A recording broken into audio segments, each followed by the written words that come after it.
What is TWS podcast, episode, whatever, who cares at this point? Bar. The rants of the vindicated. It's my podcast and I do what I want to. People, listen. Word, is it still live? It's not working for me, Rich. All right, we gonna keep going. I know I changed my voice at work. Bars on the radio. What is TWS podcast? Ready. I feel like the Neanderthal. Staring at my watch and I'm feeling so new school. Suicide attempts, how many tries to take? Damn. They ain't ready. They ain't never been ready. They ain't never gonna be ready. This is the What is TWS podcast. As always, I am J. Flan. Across from me is my brother Rich Nerd, and we have a special guest via the interwebs that we'll introduce in a minute. Well, this is episode 107 of the What is TWS podcast. I want to start out like we've been doing for the last couple shows. Let's remember Flint, Michigan. We looking at 4+ years of no clean water. These are tax-paying citizens, people paying their water bills, have no clean water. The municipalities are trying to take away the bottled water programs. My brother Tavares Terrace, TT Charities, they've been doing a lot of good work out there in Flint. Last time I checked, it was at 14,000 gallons of clean water provided to those people. So anything you can do to help is greatly appreciated. You can donate, you can just share a post, retweet, whatever. But let's help get the message out and take care of our folk. I gotta make sure we recording, Rich. I've done that before. All right, but man, I'm trying to figure out when I should do the introduction.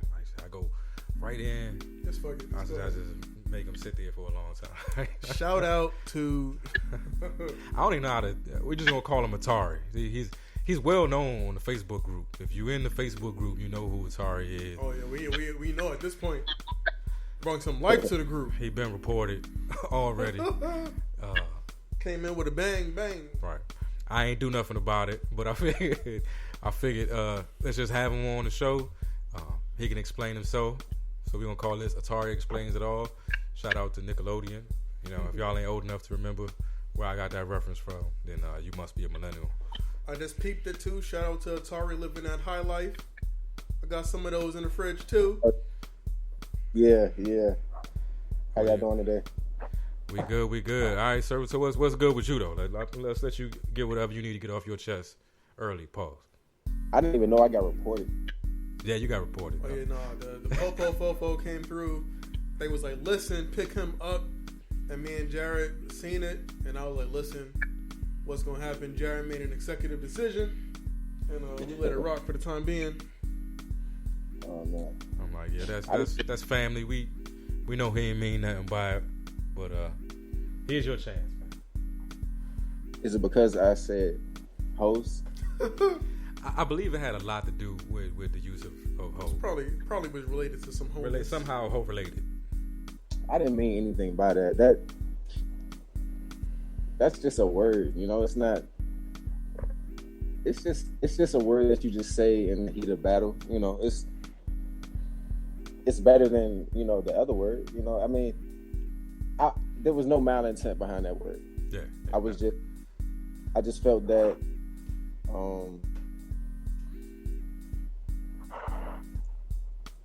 You a professional pot stirrer, like pause. Like we know that's what you do.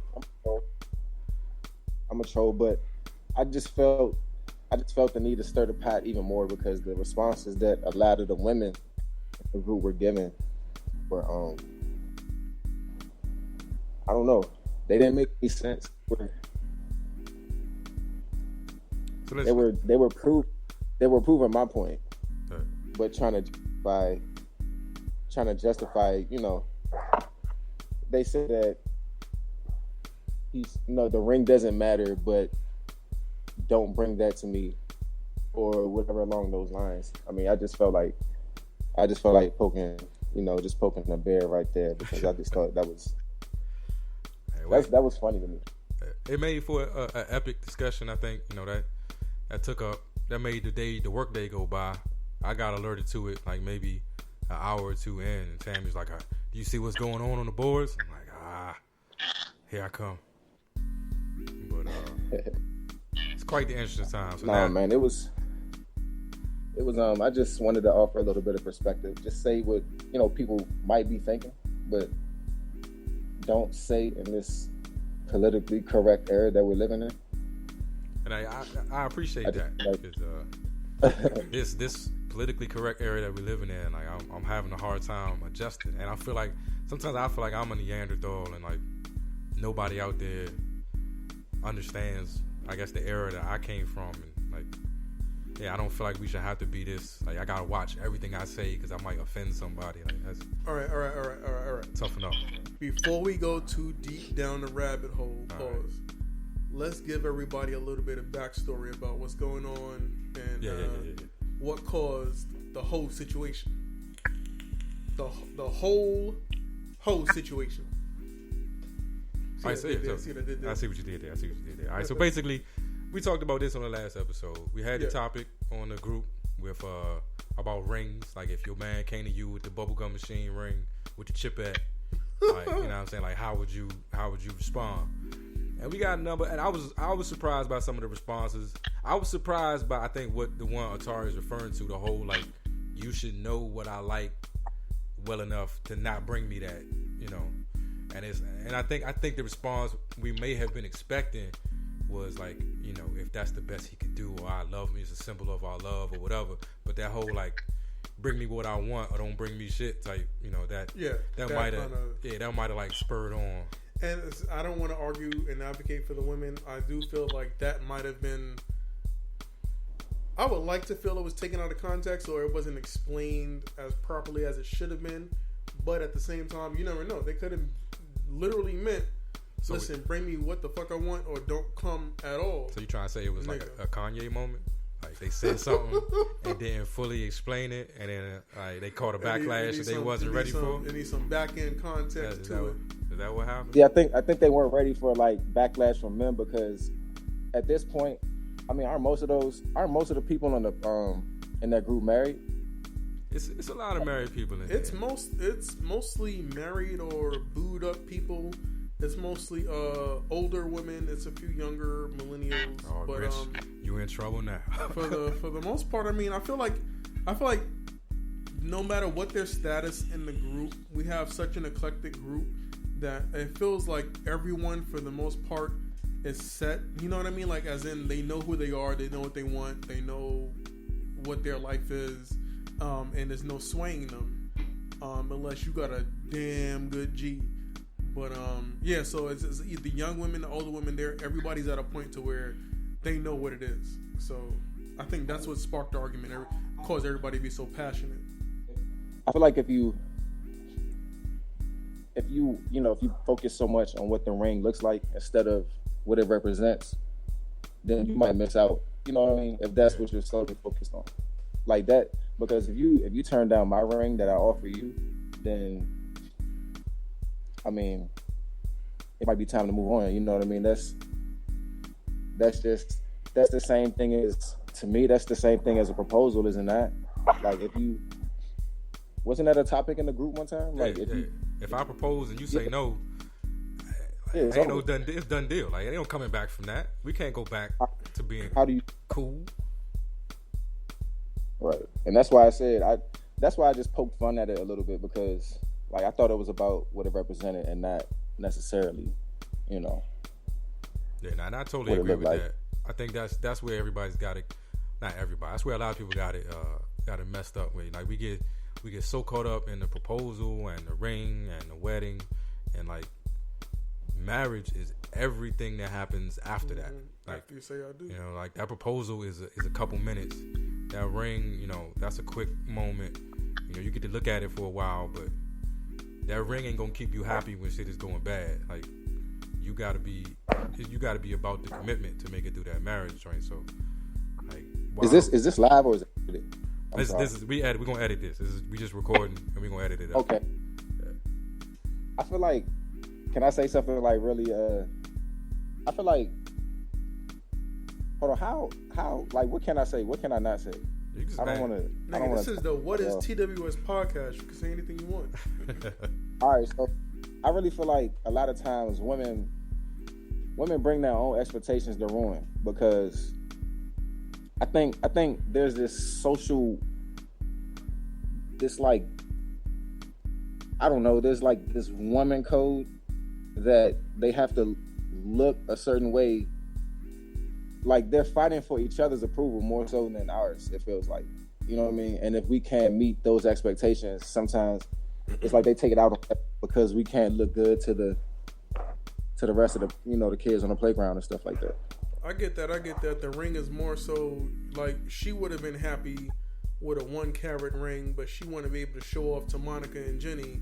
So if you can't bring a 2 carat, so that way Monica and Jenny is jealous and make her look good, then it's not worth it.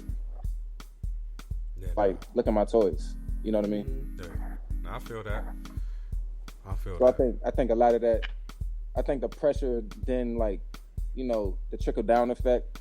You know, the pressure then is on us to help her impress. You know, the girlfriends or whatever. But yeah, I think we give moments like, you know, I always tell dudes Valentine's Day is not about your girl. It's about them evil little youngins in the office that's going to clown the shit out of her if she don't get nothing. Like, you trying to earn points with them, you know. Like, whatever you give your girl, she probably be happy with it, but you got to do something to calm down all that chitter chatter from the peanut gallery sitting in the office. I'm getting myself in trouble right now, though. But it technically, it's true. That's difficult because whatever you give is going to be criticized and scrutinized. Yeah, like, I don't, man.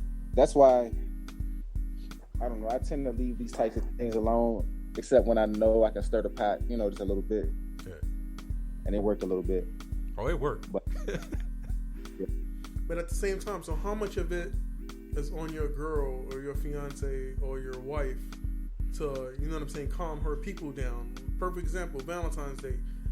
You know, you gotta go above and beyond, and you gotta send them stuff, and you gotta get all this extra stuff to make it look like it's good.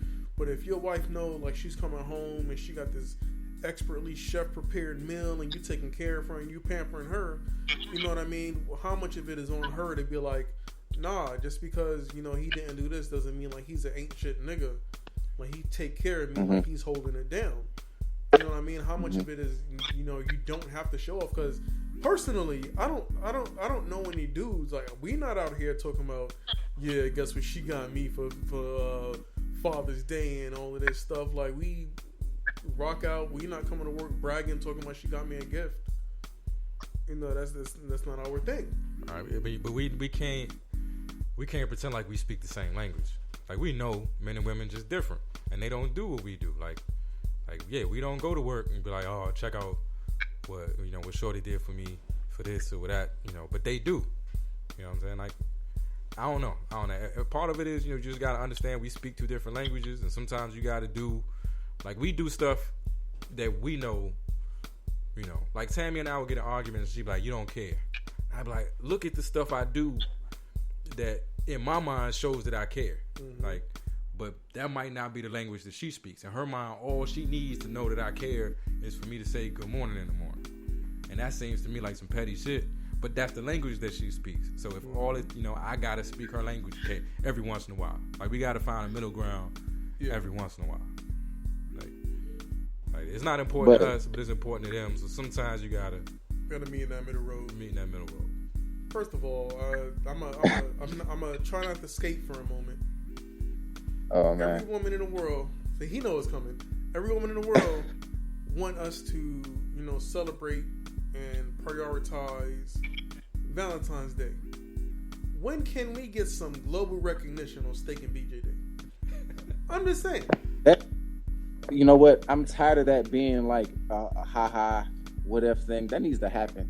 Like, that's what I'm saying. They need to mandate Steak and Blowjob Day. If we gotta make sure you taken care of on February 14th, March 14th, you need to come with it. And don't be lazy. My jaw hurt, my neck hurt. I overcooked it. Oh, it was the wrong. No, it better be a ribeye or a bone-in tomahawk. And listen, do some motherfucking jaw kegels ahead of time. All right, do some research.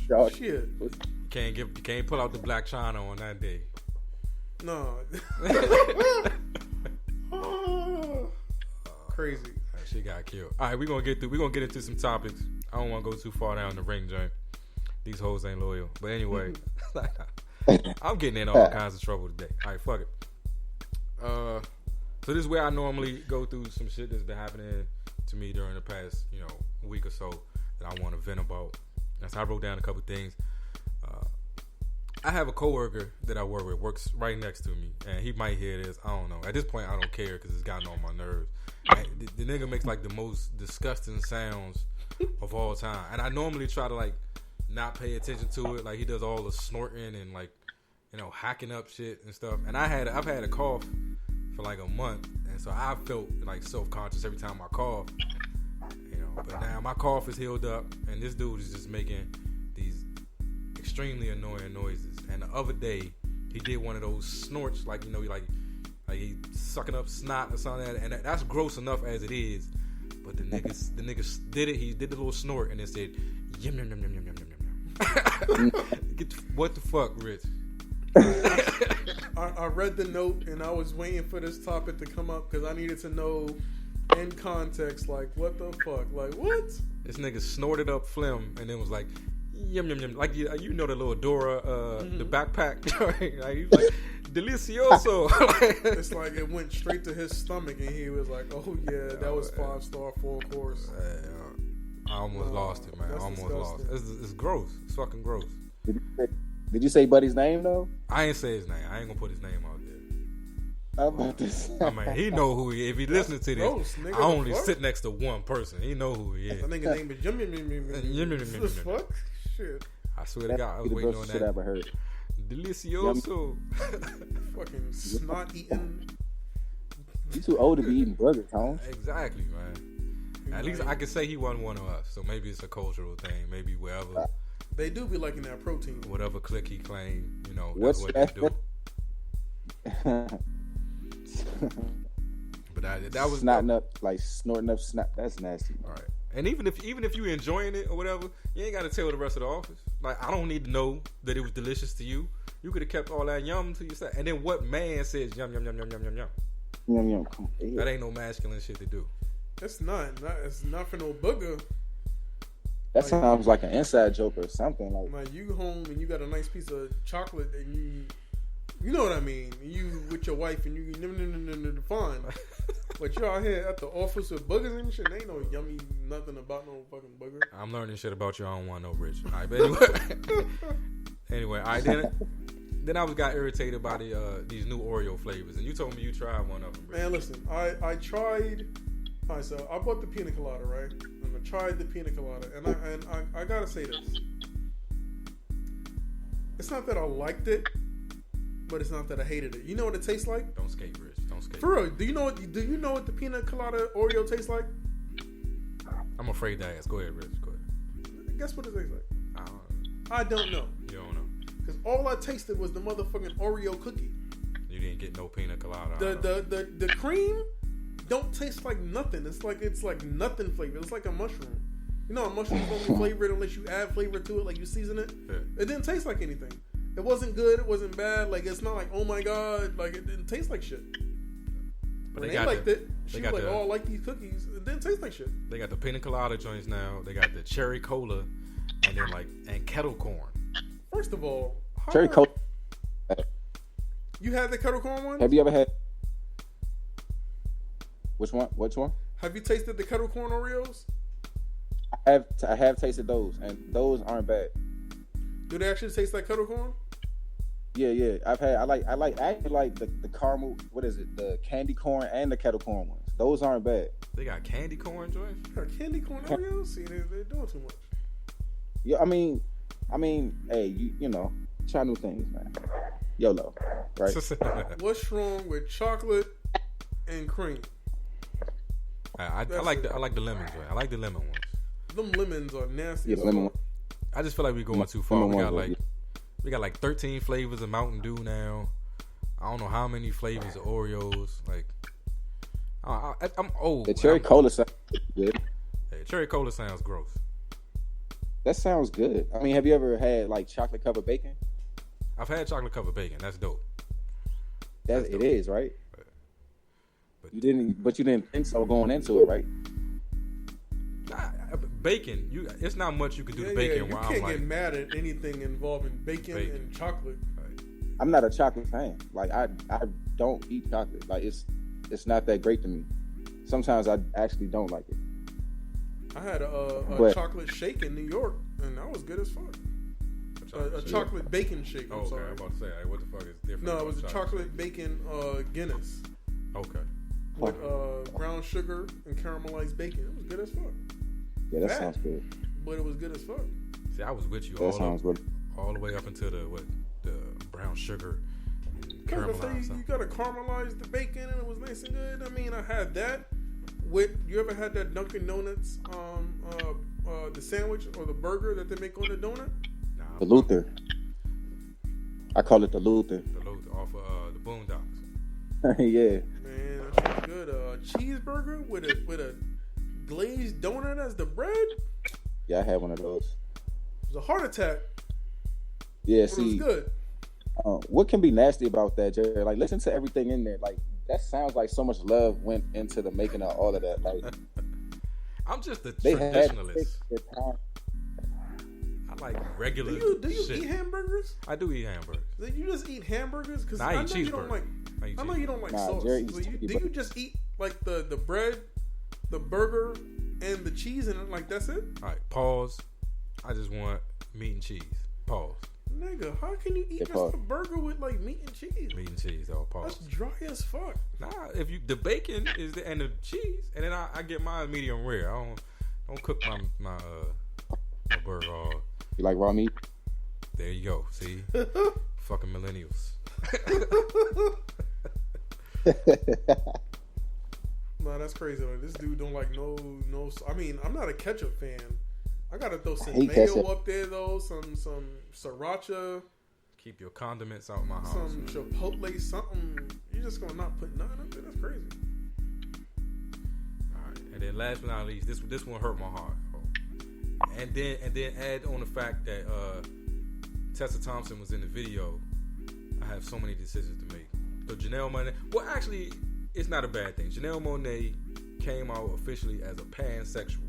So first I had to Google pansexual because I had no idea what that was. But basically, she's attracted to everybody. Yeah. Like, regardless of sexual orientation, gender, whatever the fuck. Like, it's a free world. So that's gay. The bottom, like, she's gay. Yeah. See, my thing is, pansexual means you're attracted to any gender, right? Yeah. There's two genders. No. See, you're gonna get yourself in trouble, Rich. I agree with you, but that's not. No. No. They're like 4.5 genders, right? It's a half a gender, man. Yeah, like. Yeah. What is it? It's like it's cisgender, which I guess is straight, gay, lesbian, trans, asexual, pansexual.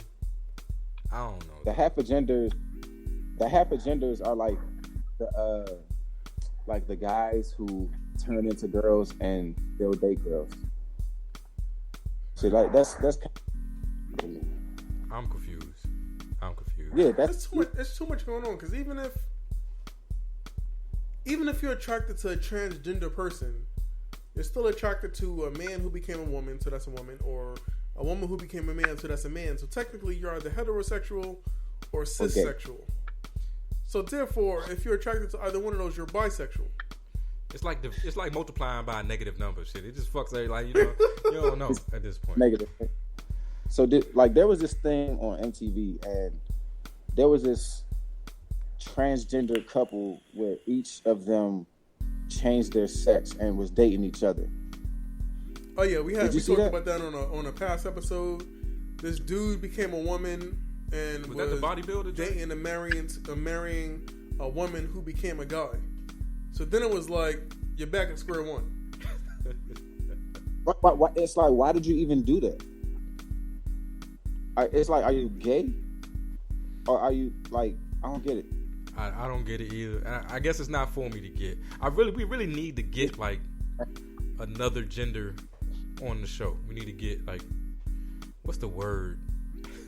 I don't have the words to communicate in this world no more, Rich. Nope. Can't say nothing. I don't discriminate. I just be like, it looks good on you. I don't discriminate. I regulate every shade of that. So I'm trying to figure out what to do. Like, it looks good on you. I'm guessing, since Janelle Monáe loves everybody, that still means I got a shot so she can stay on my list. Tessa Thompson. So Janelle Monáe, is that the one that wanted to sing at Trump's inauguration? Mm-hmm. Nah, that was that was Chrisette Michele, right? Mm-mm. Janelle Monáe wanted to sing at Trump. Janelle Monáe. That's when she got the whole backlash. Everybody was like, "F Janelle." I thought that was Chrisette Michele. Nah, that wasn't Janelle Monáe. It was Janelle Monáe. Ain't nobody checking for Chrisette Michele. It was Chrisette Michele. Nope. No. I think it was Janelle Monáe. It was Janelle Monáe. Yeah, Google it. I'm gonna Google it. It wasn't. Yeah. Listen, Chrisette Trump Michele, don't want nothing to do with Chrisette. He want A-list. Janelle Monáe. Yeah. All right. So we gonna let Rich research that. We're going to keep Rich. You got anything that you wanted to bring up for the week? Nah, everything I wanted to bring up is actually already a topic. All right. So we're going to get into this lyric of the week. I think we both been talking about the Book of Ryan, Royce the 5'9's new album. I don't know if you're familiar with Royce Atarii. Yeah, I know who Royce is. All right. So Royce just dropped a new album. I think it's pretty dope. It kills me like that. J. Cole album has dropped, and it replaced Cardi B, took over #1, killed it in terms of sales. Royce just dropped his album, and these are like, to me, legitimate works of art, and I don't really hear people talking about it. Like, not the people that was all crazy about Cardi B's album, but I guess Cardi B was for them, Royce is for me. To each his own. Fuck it though. But the lyric of the week. Lyric of the week from Royce the 5'9". There ain't no in between. Sinners sell their souls. Angels sell their halos and their wings. That's from the Royce 5'9" song "Dumb" off the Book of Ryan. It was like that was like the only one. That was like the only punchline I could find that wasn't like 4 bars worth of material to get to the punchline. Like his punchlines be so intricate that I'd have had to give you the whole verse for it to make sense. That was one that like fit into a quick snippet. But there ain't no in between. Sinners sell their souls, angels sell their halos and their wings. I like that one. Like, it's a lot of this divisiveness right now in terms of people trying to be woke, or people on this side, or people on that side. It's like, at the end of the day, everybody's pushing an agenda, and everybody's, willing to give up a certain level of something to get it. Sinners sell their souls, angels sell their halos and their wings. Everybody's out here buying and selling. Same difference. But yeah, that Royce album is crazy. Like I've been listening to it. That's been one of the few times in the last couple of years I put on the album and listened to it straight through, like first play. Like didn't hit a song and get stuck on repeat. Like I was so caught up in the concept and the story that I had to finish the whole thing before I could go back. If you haven't listened to it, I suggest go check out the Book of Ryan. It's a page turner. Ha ha ha ha. You see what I did, David? It's been a while since I've been able to do that. Like, listen to an album front to back. Yeah. I think the last time I've done that was, and don't laugh, okay? Uh-oh. It was probably the first 2 Carters. All right. I mean, I'm, that was my lyricist, for me growing up. Was Wayne. I think Wayne is an all-time lyricist. He may not have been talking about a lot or anything that was necessarily relatable to any of his audience, but I mean, I can appreciate his wordplay. I can appreciate his flow at the time was, he period at the time was groundbreaking, and that was the last time I was able to listen to anything just front to back. But when I got that CD, I actually sat in my car and listened to the whole thing before I actually left the parking lot of the store. Man, that's dope. Nah, I'm with you on Wayne. Like like you said, like regardless of content, like it's bars. The bars are there. And I just aged myself when I got that CD. I sat in front of the store. Oh my God. Yeah, you bought a CD at a store, my nigga. God damn. That's good. There's people listening like they sold CDs and stuff. What's a CD? A CD. You didn't get it on Spotify, man? But yeah, I'm with you on Wayne. I've been waiting for I heard a song he did recently that I wasn't really feeling, but he do have some of like my all-time favorite, like just dumb out songs, like just flow, just go. It don't have to mean nothing, don't have to say nothing, but it's just bars, just punchline after punchline. Like that, the Upgrade You freestyle that he did over Beyonce song. I don't think I heard that one. Yeah, listen to that one. I feel like he just drank a whole cup of lean and just went in the studio and said the first things that came to his mind. I seen a video with him. Wayne used to be ridiculous. I seen a video with him recording, and it's like he was in the studio or in the booth, rolling up or whatever, and he would like just rap for a couple seconds and then stop, take a couple puffs and be like, all right, punch me in, and then give like 2 more bars and then stop, like, all right, punch me back in. And he was just like piecing a verse together, like just punchline by punchline. You could tell he was like writing on the spot, but it's like getting a couple bars in, stop, chill for a second, all right, punch me back in.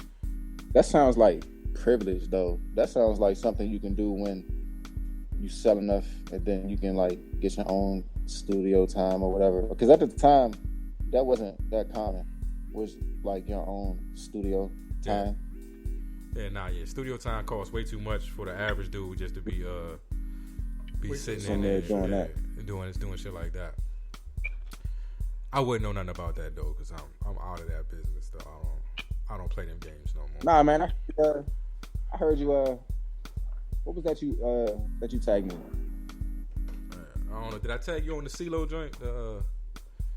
That cooking up dope. I don't know. I mean, I'm playing around with it because I have fun. But was it Brick Road Challenge? Yeah, it was Brick Road Challenge. Yeah. I didn't know you had bars. I didn't know you had that in you, man. Pause. I'm just having fun. I'm past the point where I want to be a rapper, but every once in a while something happens and I feel like doing something. But I don't know. One of these days. They keep pulling me back in, pause.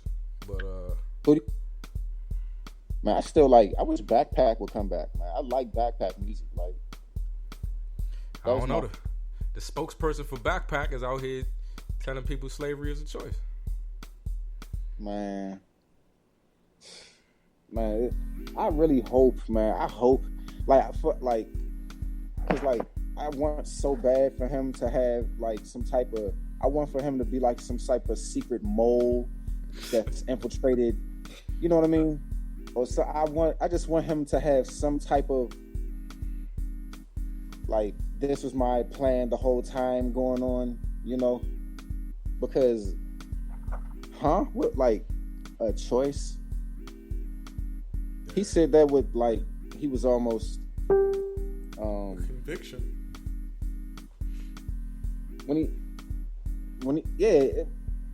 It was almost like, well, I mean, why didn't you just go? All you had to do is get up and leave. Like, like what?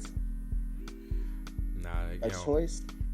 And it's created so much debate, and that's the worst part of it to me, is that, again, like, at a time when we really can't afford to be like divisive, we really can't afford to be, separating ourselves and ending up on opposite sides of an argument. Like a statement like that, you got people that's gonna rock with it and be like, yeah, slavery was a choice.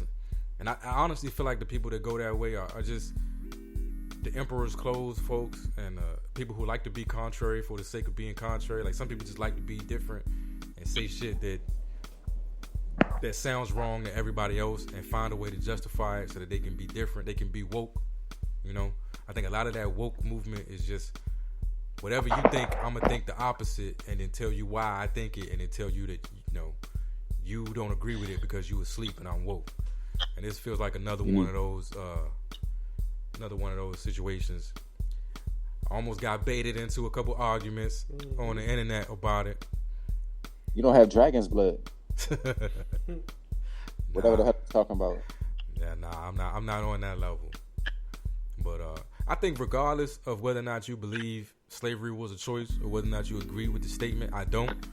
But I think regardless of whether you agree with the statement or not, the delivery was off, you know, and that it made light of the suffering of a lot of people. To say like those people went through all of that because they chose to go through all of that, like, you know, that they like it's a difference between a choice and an ultimatum.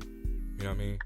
Like, Yeah. if you give Right. you're given two equal paths and you choose one, that's one thing. But that's a choice. But when you given this or death, or this or not your death, but the death of your entire family, or I'm gonna split up everybody that you know, or I'm gonna bring you to a foreign land where you know nothing. I'm gonna take you away from, you know, your language. I'm gonna put you with people that don't speak the language you speak, and then I'm going to give you the choice whether to fight, you know, and die, or do what I told you to do. I'm a tar and feather people in front of you, and then ask you if you still wanna fight. I'm gonna rip people apart in front of you. I'm gonna draw and quarter the strongest man I see, and then ask you whether or not you want to do this, or you want to, you know, or you want to fight. Do you want to follow in his footsteps, or do you want to go, you know, do this work I told you to go do? There's a difference between a choice and an ultimatum. And to make it appear that slavery was a choice, like people always had to, and like you would have chose different. Like if you would have seen somebody get drawn and quartered in front of you, and you would have been still like, yeah, I'll sign up for that before I go pick this cotton. Like I you know, I wonder how strong these people really think they are, you know. And like I said, it wasn't some of that wasn't like you choosing your death. It's like, if you buck, I'm not gonna kill you, but I'm gonna kill your entire family in front of you. Now, what decision you want to make? Right. You know, I don't know. So yeah, I mean, you can feel like it's a little anger in my voice, but and that's where I was coming from, to marginalize and minimize it to something, and trivialize it to that. It made no sense. And then, you know, it was bad enough that Kanye said what he said, and then he tried to later clean it up. But to see that many people on my timeline and that many young people saying, you know, he was right. You know, if it was me, I would have rather died. Like, shut the fuck up. No, you wouldn't have rather died. You would have been sitting there sucking massive dick like everybody else. Like, you can't presume to know what their mentality was like and what it took for them to survive. As much strength as it took to stand up and to fight back, it took even more strength to turn the other cheek and to do whatever it took to survive, to see your kids survive, to see your wife survive, we talking to see about another people, generation. We talking about people who made a quote unquote choice that resulted in you and I sitting here having this conversation right now. And that's my thing, to try to trivialize it when you don't know exactly, when you don't have all of the facts and you're not looking at the overall big picture. It's just asinine. It's asinine. And there were several revolts. Haiti was not the only one. There were several in the United States where people tried to, I mean, there were attempts to revolt, and there were slave masters that were killed, and there were people that ran away in groups, you know, and there were people who saw what happened as a result of those decisions. There were people who didn't run that were murdered and killed because other people fought back. And that doesn't even count all of the passive protests where groups of people were fighting back and protesting. So you got the other groups of people like, well, listen, I can't fight, but what I'm gonna do is I'm gonna hold you down and distract them and let you do what you got to do, and I'm gonna help you out as best I can, or breaking tools so that they can't work, or picking less than a load that they were supposed to do that day so that the person doesn't get as much money as they're supposed to get. I mean, there was tons of stuff that people were doing to show, you know, that they were fighting back. But everyone can't stand up and say, no, F you, I'm not doing this, and get shot. Like, that's not how it works. Some people made the choice to survive, but it doesn't feel like it wasn't a choice. Like, you can't put a gun to somebody's head. Like, that's like saying that people who get raped chose to get raped. Or if you get robbed, you chose to get robbed because you could have chose to just get shot or whatever. You know what I'm saying? Like, no. Like, it's different. There's a difference between a choice and an ultimatum. There's a difference between somebody putting a gun in your head and telling you to do something, you know, and you being given two equal paths to take. Trying to survive and protect yourself and your family by any means necessary, that's not a choice. It's not a choice. It's not a choice. You can't minimize, you can't trivialize that, you can't marginalize that. It's not a choice. And I like the way you're using trivialize and marginalize, because that's whether or not you agree with what he said, the way in which he said it trivializes and marginalizes the suffering of, you know, thousands upon thousands of people. And people who suffer and survive something that you and I wouldn't exist if they hadn't. If they had all chosen death, we wouldn't be here today. You know. Right. Oh, all right. Woosah. Woosah. Right. Kanye, I feel like he has the OJ syndrome, where I don't know if he's. I don't know, man. Maybe he's like, I'm trying to find out so bad because, like, you remember the race draft on the Chappelle show? Yeah. Everyone's like trying to trade him away now, and I'm like, no, man, no. We need Kanye. Okay, he's all right. He's fucking up right now, but man, we need him on the squad. We need him. Okay, like he's batting below 200 now. He's in a slump. He's gonna come out of it. Just come on, and that's man. That's like, the same thing that T.I. said on the Breakfast Club. No matter what's going on right now, we need to figure it out because the black delegation cannot afford to lose Kanye West. Like, he is that important to our overall movement. And to a certain extent. I need y'all help with me on that because I just don't see it. Like, I wasn't thinking about Kanye West until he said some dumb shit. Like, he was not even on my radar. He's not anything I think about. Look at it this way. You're not thinking about Kanye, right? Yeah. But Kanye said one asinine thing. Slavery was a choice. How many people on your timeline was co-signing like he right? We need to get Kanye some help. Like, we need to get. We do. The black delegation need to go kidnap this nigga. Look how much sway he has. This nigga left Nike and went to Adidas, made the ugliest regular whatever sneakers for $200 a pop. And they sell out instantly. People waiting online overnight. And we've talked about that. And that's not just Kanye. Supreme does the same shit. Like, people just, the hype beast era is in full effect, and niggas is ready to buy whatever because it's expensive and limited. Like, it's crazy to me. Like, we in the wrong business, Rich. We need to just start printing one shirt and sell that shit for $15,000 or something. Like, you saw how much that one Wu-Tang album went for. We only got one shirt. And it's 15,000. You want to be the one to say you got this one shirt? Like, we need to run that way. But I don't get Kanye. Like, I was a fan of Kanye up until College Dropout. What was the joint after College Dropout? Late Registration. Classics.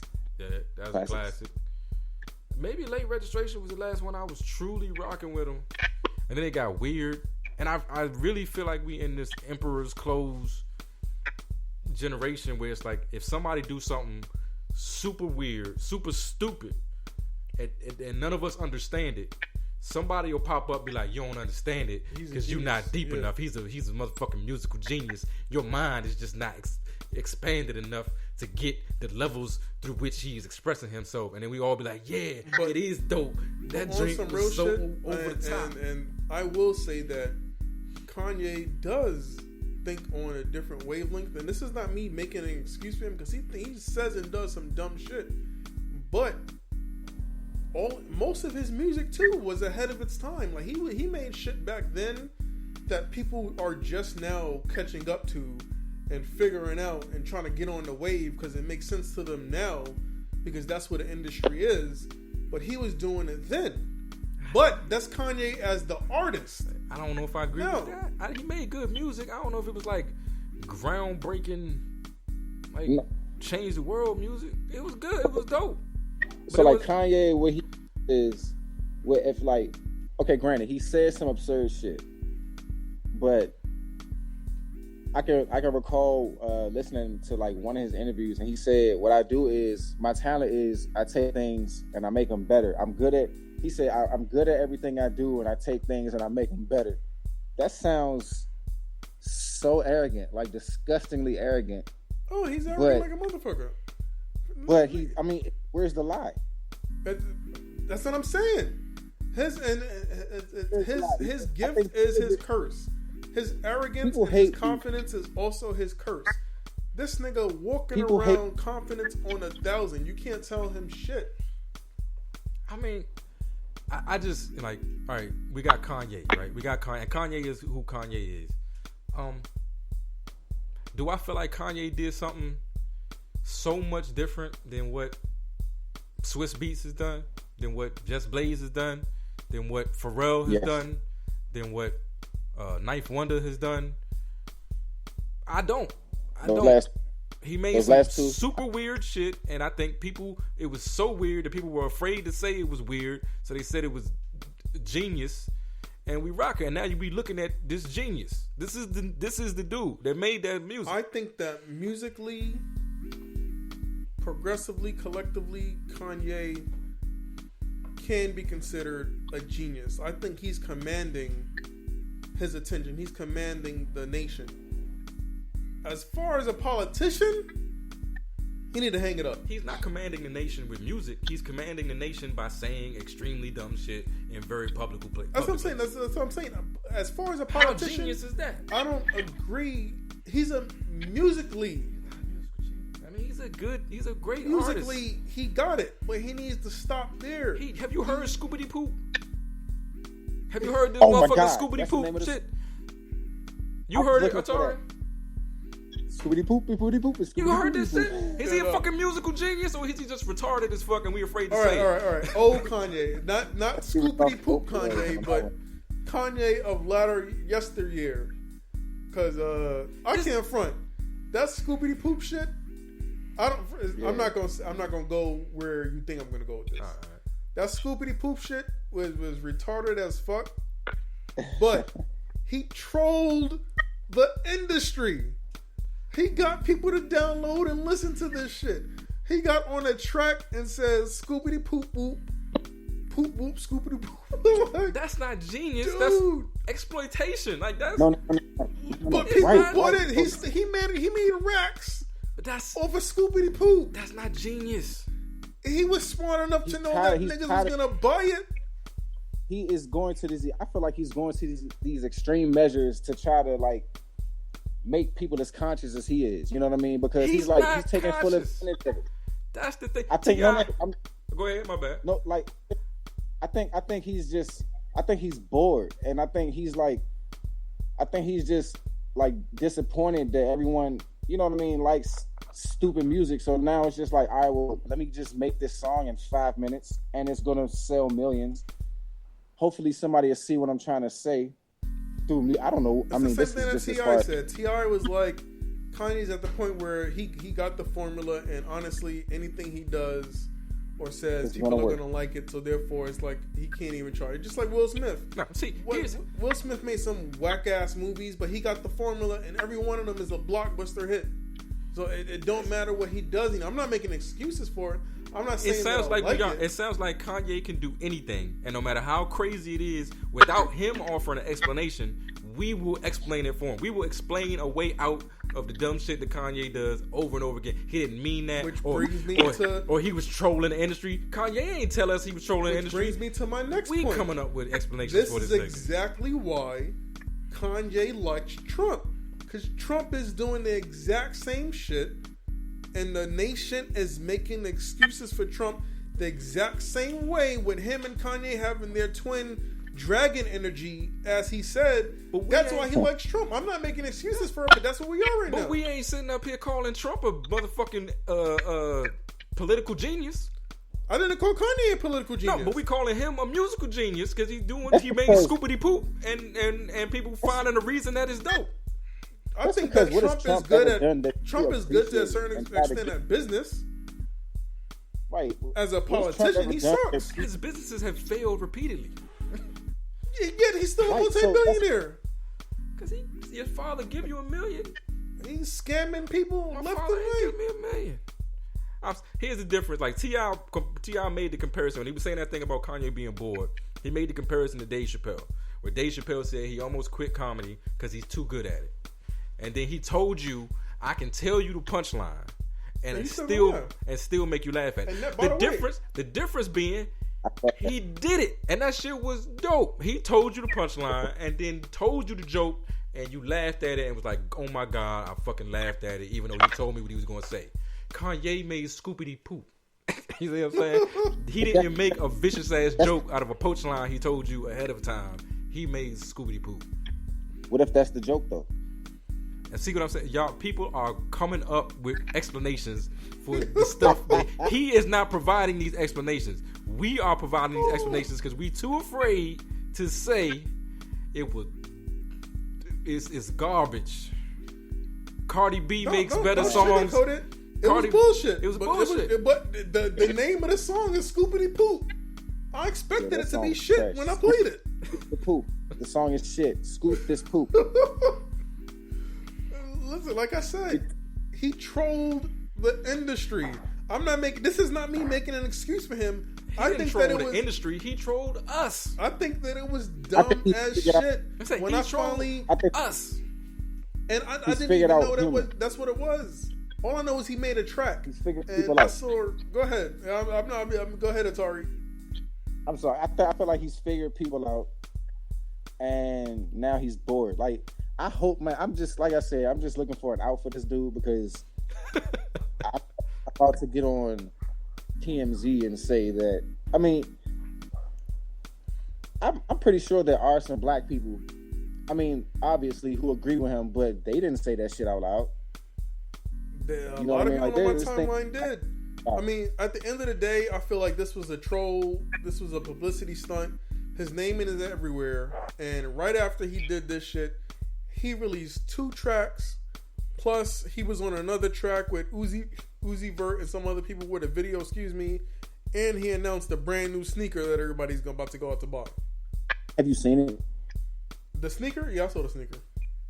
Have you seen the flipper or the flop he made? No, I didn't see the flip flop. I saw the new the 700 V2 variant sneakers that he made that everybody's about to go spend rent on. These flip flops cost $5. See what I'm saying? Flip flops. Come get your brand new Scoopity Poops. That's not trolling the industry. That's not trolling the fashion industry. That is trolling us. We are the people who have made Kanye who Kanye is. And if he responds to that with Scoopity Poop, I say fuck him. There's tons of white people out here supporting him too, which is crazy. I don't know. My personal opinion. Like I say, when I talk about stuff on this podcast, I'm talking about how I feel, and not necessarily how anybody else feels. And not saying how anybody else feels is wrong. If Kanye is your man, you want to rock with Kanye, you are 100%, in the right for feeling however you feel about Kanye, about slavery, about whatever. I'm telling you, if this is what Kanye, because people are running with this. Like, if you trolling us, if this is all a game, if this is all fun and games to you, if this is all a ha-ha joke, like, it's gone too far already. Because it's young, like you said, it's young people on your timeline that's running it for truth, tucking it for truth, and that's running with this shit, and it's going to do way more damage than it's going to do good. And so, if this is your idea of what you do when you get bored, fuck you, Kanye. Like, seriously, like, that's how I feel, Yeah. And then, like T.I. was saying, he's out of touch. He was asking him about the Trump stuff, and he's like, "How do you feel about?" He doesn't even know. He doesn't have all of that facts. "How do you feel about the travel ban?" What travel ban? Like, travel ban? He doesn't know what's going on, but he's saying this stuff that has way more impact than I think even he understands. And either we need to check him, or I don't know. Like, he's speaking according to his tax bracket. What track? Because he don't gotta. It don't apply to him. Right, But it applies to the people who have provided him with the lifestyle he has. Right. And that's what the guy on TMZ said. Like, everything you say affects us, not you. Yeah. Like, we're the pawns. You're the fucking bishop and the rook and all that shit. You can maneuver how we can't, so it doesn't necessarily apply to you.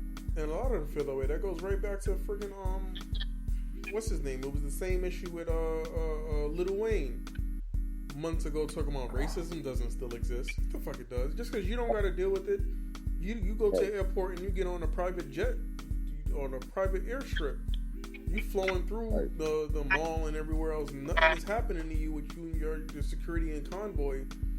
But I gotta pray before I leave the house and hope that I get to work okay. And when I see, you know, the sirens in the rear view, you know, pray that they're not coming for me and then I'm gonna get out of that alive, or, you know, pray that some dumb shit don't happen wherever I'm outside. But they don't live with that same fear because that's not their reality. You know, so that's why it's so dangerous what Lil Wayne was saying and what Kanye is saying now and the rhetoric that they're spewing, because they don't live in the same world, especially with all the motherfucking opiates. Opiates, I don't even know how to pronounce that word. I'm drug free. Right. So with all of the fucking drugs and pills he popping, that makes it even worse. Because he's definitely out of touch. Yeah. Ooh, so I need to get that kumbaya, but I need to go to a meeting. I'm gonna go to a meeting. This man said at one point he was eating like 7 pills, 7 Bruh, opium he said pills. He got his doctor to give him a prescription for 7 pills a day. 7 pills a day? That's hard. Bruh. Who does that?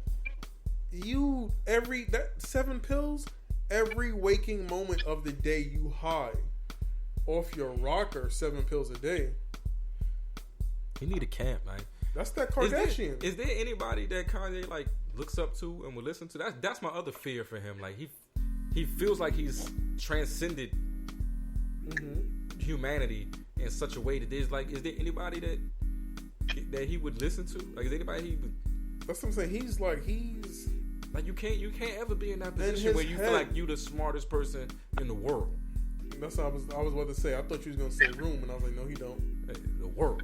You gotta feel like there's somebody. He feels like he's the walking reincarnation of life.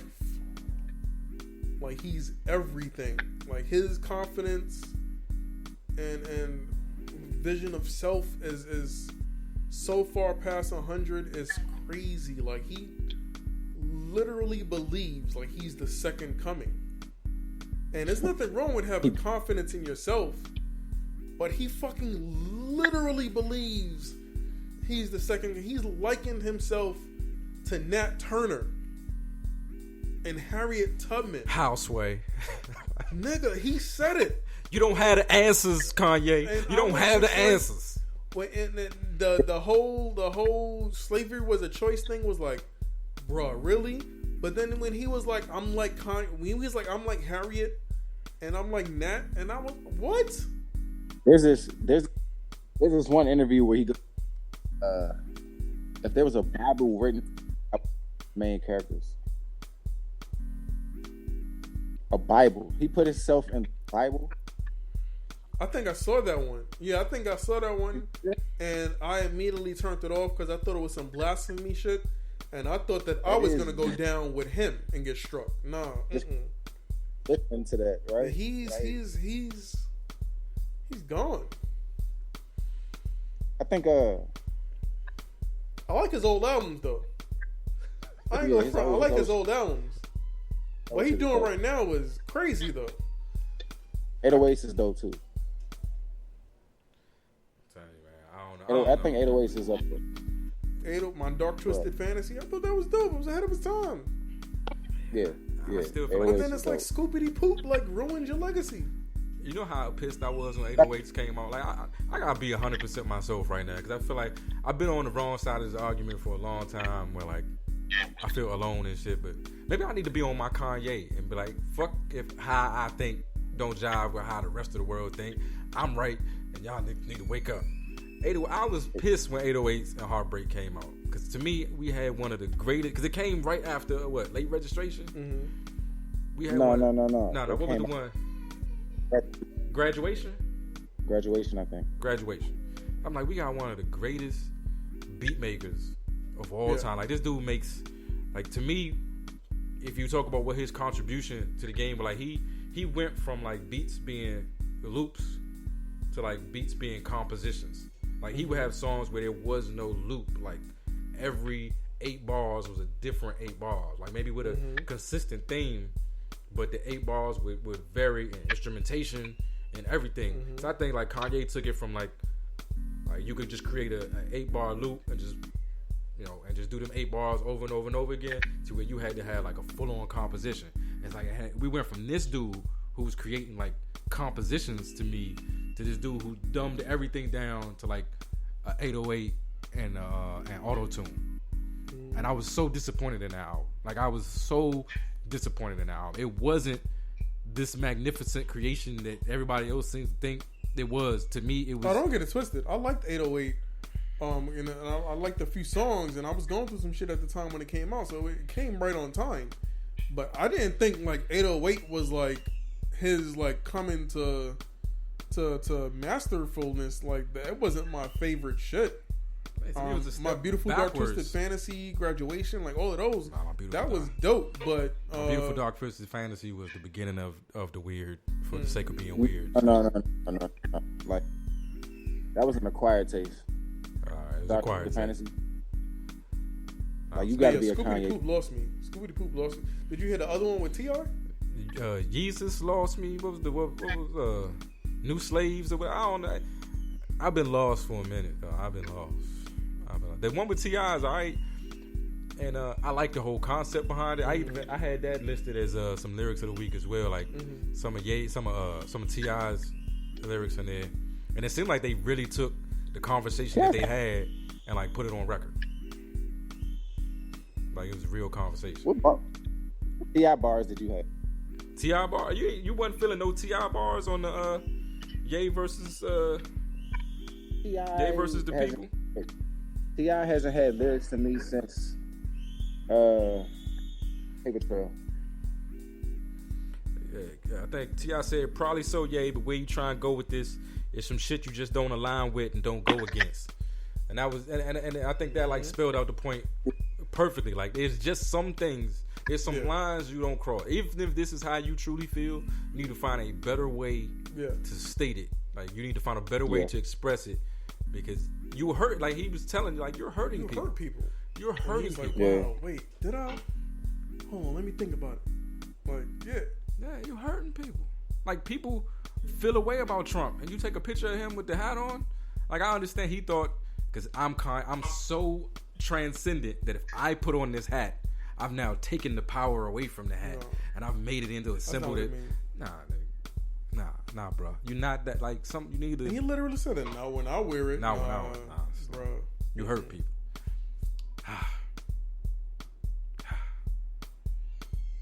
But Royce's album was dope.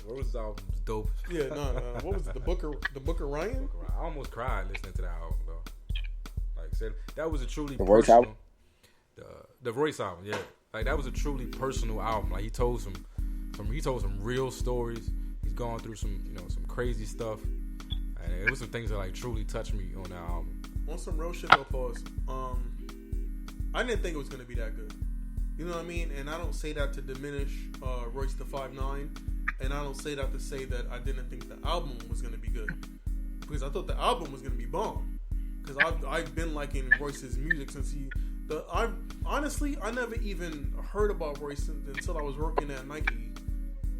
Back in like 2011, 2012, and he did that Good Meets Evil joint with Eminem, and he had that collaboration shoe at Converse, and I was part of the team that helped to roll out the shoe. And I was like, all right, bet, let me download the album. So I downloaded the album, and that's when I started fucking with like Royce back in like 2011. Ever since then, he hasn't like disappointed, so I fucks with him. You know, he'll make my top list every time, but this album though, like, you know what I mean? Like I'm one of those people, like I'll listen to an album like back to front maybe once or twice, but it just doesn't get you. I gotta put that shit on shuffle, or it'd be like a few tracks here you like, a few tracks there, but the way it's orchestrated just doesn't really speak to you. But like that Royce, listen to it straight through. That shit got me. 444 got me. That Cold KOD got me. Like, it's a few albums that like you have to give them like their due. And the Book of Ryan, it's fucking dope. So let's get to, because I got a feeling Atarii listening to some weird stuff. What you listening to these days, man? Man, all I'm doing right now is listening to like workout music. So I just got a bunch of you got some Cardi B in there, don't you, dog? You got some Cardi. You can admit you got some Cardi B in there. Hell no. I got the guy that writes for her. I like Kodak. Okay. So you like so Kodak. all right. So what's the draw on Kodak? Because I don't get the Kodak Black thing. Help me out. Man, I think I can send you this documentary and you would appreciate him. Like, it will really make you want to listen to him. You know what I mean? Because he's not a real flashy guy. You know what I mean? He's like, he looks like, and he acts and talks like he can be like, you know, one of the guys you grew up down the street with. He doesn't take himself too serious. You know what I mean? And his delivery is a little, it's gutter as fuck, you know. But the way he says things, like, and the way he puts them together, it's creative. You know what I mean? Yeah. It's. I would say he's not a lyricist, but he's an artist. You know what I mean? Was I'm not gonna call him a. Fucking with Cash Me Outside girl got arrested? Was he? I don't know. It's too much to keep track. But yeah, if you could send me that documentary, like I'm trying not to be like the judgmental old dude that's yelling at the kids to get off his lawn and turn that noise off. So I'm trying to understand some of this shit. Like, I like Kodak. I like a lot of people don't like him. I like Uzi. I mean, okay, let me explain the Uzi. Yeah, because Uzi is weird as fuck. Uzi is weird as hell. He is. But he's kind of like the pioneer for like what's going on with the rest of the music today. Like, I mean, he has a few tracks that are cool, but I just mostly listen to him when I work out. So I guess that's why I like him. But like Cardi, I would never support Cardi. I'm not going to talk bad about Cardi. She's a great entertainer. I would love to have her dance at a function of mine. But I'm not about to, no. Like, I will never call her an artist. Like, she's not. She's a great entertainer. She's, you know, she looks good and everything. But I don't like how she acts. And I feel like she acts like that 24/7. I don't think that's an act. I think that's really how she is. No, that's her. And that's so unattractive. So did you say Kodak writes for her? Yeah, he wrote a few of her hits. Don't she sound like? Well, look. Well, we had a discussion on the show. Like, I've been trying to tell people, like, to me, I didn't know whether or not she had anything written or not, but like it sounds like somebody's doing something. Yeah, her person, like the person I see in interviews and in the bars I hear, they don't coincide. Like, it don't seem like that person. You know what I mean? Like, I'm not trying to say she's stupid, but like, I don't see the level of artistry in her personality that comes across in the music. Because there's bars in the music. Like, she is spitting. I feel like she'll write her stuff and then she gets proofread. Like, her shit gets proofread. All right. That might. You know what I mean? Like, somebody or like they'll fix the cadence, or they'll fix like 80% of what she wrote. They'll fix her cadence. They'll tell her to say it like this. And like Bodak Yellow sounds like Kodak Black. Nigga, it sounds like Kodak. Somebody fixing 80%, all she wrote was the and Cardi. Like, the fuck? Whole rest of the track, that was somebody else. But to be fair, I don't really fuck with Kodak Black like that, so I couldn't even pick out if like that was his style flow, or his flow. But yeah, now I want to check out this documentary. I really want to understand. Like, I don't understand, and that fucks with me. So I want to understand. But I think I figured it out, Rich. Like, Atarii hit the nail on the head. Pause. I don't like this music because I don't work out. That's what the fuck it is. If I worked out, maybe I get it. But I don't work out, so I don't get it. Man, I need to start working out too. This dad bod is crazy. I need to start going running again. I can't do that. Maybe I could listen to some off the jump, some Uzi while I'm running. And then what's the guy? Designer. Who that? You know, Designer is. Yeah, Designer. Yeah, I wish I didn't, but I know. Yeah. So he was on the Breakfast Club, and he gave away, I mean, a gold nugget, and the nugget that he gave away is going to create so much more crap, bull crap, because he said, like, he gave away the science of vowels. Okay, the science of vowels. Yeah, apparently that people who, you know, if you study music, they come upon these realizations about how the power of words, I mean, which I knew existed, and like vowels and stuff. So he was like, yeah, you know, all I do is focus on vowels, the A vowel. I want everything to sound like an A, because A just makes people feel a certain way, and they just automatically it just does something to them. So he just gave away, he gave away a lot of, you know, not a lot, but like, I guess his formula as to why he's successful, because his music sucks, except when you're in the gym. Man, he be high as fuck. I don't know he what he be does. saying. I heard somebody say like they got an interview with him where he's like speaking regularly. Like that's what bothers me. Like if you can talk in a way that I can understand you, Yeah, then why do you always talk? Why you doing this bullshit? Why you doing the bull? Like why don't you do that more often so I can understand you? Maybe because if I get to like an artist as a person, I'ma like their music. And even if I like your music, if I stop liking you as a person, it's gonna change the way I appreciate your music. I used to love Joe Budden as an artist until I watched Love and Hip Hop. Killed it. He's an asshole, right? Killed it for him. He's an asshole, right? So I used to be sitting there here just apologizing to Tammy watching to that show, like something happened. I just look at her. You know I would never do that to you, right, babe? You know I would never do that to you. All right, I just want you to know I love you. He's a whole asshole. Them niggas, they was fucking it up for everybody, dog. Hell, Peter Guns. Peter only had that one hit, but let me stop talking bad about these dudes. Salute, shout outs to hip hop. What you want to do? You want to hit the rest of the topics, or you want to call it at about 1:17? Yeah, so, all right, let's do one like for the love of the topic. What should we do? Should we do the sleeping sperm? I want to do these petty responses because I like to do petty lessons. I think I'm gonna finish this off with a petty lesson, a lesson in how to truly be petty. And I saw this on Facebook, and it was my favorite post of the week. Alternative responses to when somebody says "I love you." It's dope as fuck. Like, I'm going with number one. Number one on the list is my new response. Tammy is gonna hate me for the rest of our lives together. But a response when somebody says "I love you," who doesn't? Bam. Now that's beautiful, yo. I'm gonna kill the game with that one. Like, I love you. Who doesn't?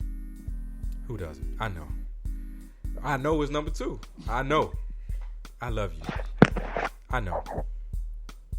Like these are petty lessons, people. Pay attention. Number three, thanks. That is going to infuriate women. If a woman tells you she loves you and you say thanks, nigga, I wouldn't eat nothing at her house for a solid month. Bro, She might be putting bleach in your cereal, dog. Dead serious. all of the rest of these are pretty whack. They're not really petty or thought provoking or anything. Why is a good one? I like why. Nah, because women say that all the time. I love you. Why? Explain it to me. But you gotta hit them backward. Like they wouldn't be ready if you said why, or they give you something stupid. Because you're just so you. But Fuck is that mean? who doesn't? I know. And thanks. That's some real petty responses to I love you. All right. I need a millennial translation. What is yeet? Can you help me out with that, Atarii? What the fuck is yeet? Okay, so as far as I know, yeet is like, it's an action verb. So It's so like let's say, yeah. No. It's like yeet. It's like yeet. Like it's like when you watch an AI video and he breaks my ankles. That's a yeet. You know, All right. like yeet, or like if you doing a dance move and the dance move lands on a hard beat. You know what I'm saying? Or Yeet. I don't know, man. It's Yeet. So do you have to say? Is it just yeet, or do you gotta put like a yeet? You gotta like go Yeet. in. All right. yeah. You gotta go in with it. You gotta sound stupid, man, or else it's not cool. So let me see. I'm trying to envision it. You know, tell me like, Jared, I love you. Yeet. Like, I don't get it. All right. So yeah, that one don't work. I'm sorry. I think I'm sorry is a good one. I love you. I'm sorry. I know, right? I could do that. Depending on the situation in your relationship, you might actually be sorry that they love you. Like that wasn't what I was going for. Google says it's a term used to express excitement. Yeah. Yeet. You know, so you excited that they love you. But breaking somebody's ankle is exciting. You know, it's exciting. But yeah, man, who doesn't is my new job. You know what I used to, and here's a lesson for ladies like to pay attention to, because I know some dudes that think this way. I used to think this way, and I used to use this all the time. Like if a girl says I love you, as long as you don't put the I in front of it, it don't mean nothing. So I know a lot of dudes that be like, girls say I love you, and they be like, love you too. Also, because they had that belief. Also, people don't realize if you add the two at the end, it sort of negates it. Like if your wife says I love you, or your significant other, and you say I love you, that's you expressing the fact that you genuinely love them. But if you're like you said, you drop the I, yeah, but then you add the two at the end, it's like, oh, love you too. Like, nigga, you say that to the nigga at the girl sending you sneakers. No, that's some friend shit. That's not genuine. I love you. I'm in love with you. That's just some cool. I'm about to co-sign this. Love you too. Love you as well. Also, exactly. It's not the same thing. Ladies, if he drops the I and adds a two, run. I'm just saying, look out for that I, because I used to be that. And it's dumb. Like saying it now is super dumb. That's the rule. Like I ain't say I though, but you tell me you love me all the time. I never said I love you. That's the rule. It's like when people be like, I got something to tell you. You be like, for real? Nah, for real. Or you be like, we talking. We not talking, but we talking. The language takes on a life of its own. I'm grown as fuck, nigga. I can't. You can't repeat shit twice and be like it means something. You gotta say the word twice for it to actually be real. For real. For real. We ain't talking. We just talking. Know what I mean? You know, it ain't love. You know, just Lord love. You know. You see how the language evolves on its own? Damn. I'm grown as fuck. You can't be single in 2018. Lord. I'm trying to hold on, my brother. Shit. I don't want to be back out there. I feel for you, Atarii. Oh no, please don't. I'm good. I'm scared of that. I'm so scared of that. I know now that at least for right now, yeah, I don't need that in my life. That's extra stress, man. I commend married people, because that takes a whole lot of energy, man. Like, you got other people to think about. You gotta worry about somebody's constant comfort filter that you gotta make sure everything you say pass through. Man, I'd rather deal with it. See, doing that is the easy part. You know what's hard? Pause. Going to the club and trying to figure out, is she legal? Is she old enough, or is she underage? And in the same moment, trying to figure out if she's a he or if she's a she. Oh, well, see. There's too much going on out here. See, look, this is what you do about that. So, and I know I'm going to catch some ridicule for this, but, man, you can't go for dimes. Like, if she's a dime, I don't trust it. If she's a 10 and she ain't got no attitude, she's a dude. I'm saying, if you look that good, I don't even trust it. You are huh? Are you real? You just materialized right here. No. You're hearing it, ladies. You better dumb it down. Dumb that shit down. Dumb it down. And even are not a guy, didn't have a sex change, you're crazy. You're doing too much work to cover up the fact that you're crazy. That's too much. That's like the light drawn in the mosquito. I can't deny that script.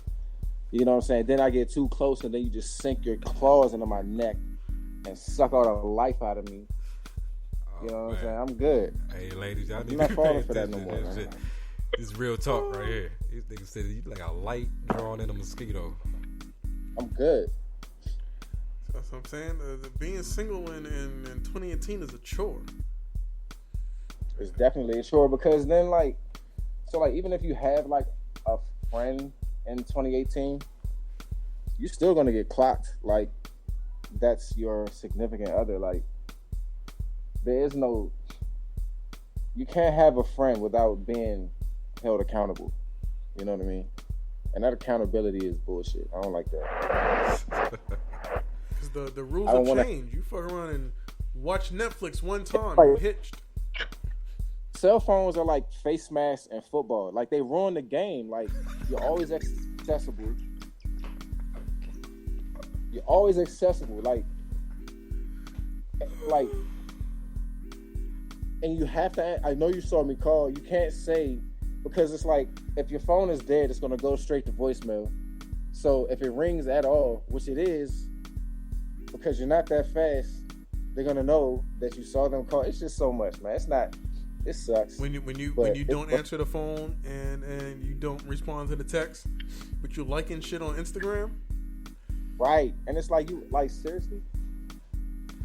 Yes, God, I'm gonna go outside and kiss Tammy and be like, baby, don't you ever I kill you. No, I wouldn't do that. I mean, we already know how she's gonna kill you. Yeah, she doesn't say how she's gonna kill me. I'm keeping my shit a secret, so if it ever happens, y'all can't be like, that's exactly how he described it. And, that's the cue to wind things up. Here comes my goodnight kisses. Come here, sweet pea. You gonna say goodnight? Say night night. All that talking she do. I put her in front of a microphone.